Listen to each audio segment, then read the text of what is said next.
आज भी है, कुछ लोग हैं कहेंगे खाएंगे रहेंगे हिंदुस्तान में, खाएंगे हिंदुस्तान में, लेकिन वंदे मातरम गाएंगे नहीं। हम उनकी मंशा को समझें, हम उनकी मंशा को समझें।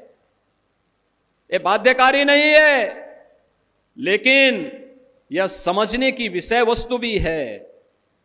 जो लोग वंदे मातरम का विरोध कर रहे हैं वे भारत माता का विरोध कर रहे हैं। यह किसी व्यक्ति के लिए नहीं,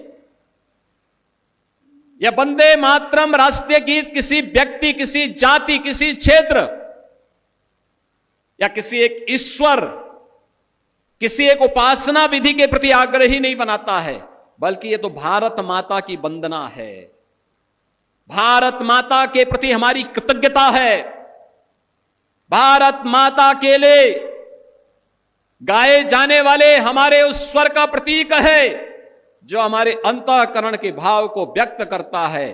और यह सच है, हमने देवी के 3 रूपों को महादुर्गा, महासरस्वती और महालक्ष्मी के रूप में ही पूजन करके भारत और भारतीयता को आगे बढ़ाने की शक्ति अर्जित की है। तो स्वाभाविक रूप से वंदे मातरम के माध्यम से भी इस सस्य श्यामला मातरम की इस भाव को ध्यान में रख करके हमने उसे महादुर्गा, महालक्ष्मी और महासरस्वती के रूप में उसकी वंदना करके भारत के प्रत्येक नागरिक से यह आग्रह किया है कि वह वंदे मातरम के साथ जुड़े, भारत की राष्ट्रीयता को मजबूती प्रदान करें।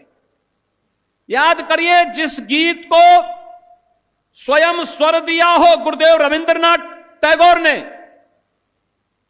उस गीत का विरोध किया जा रहा है।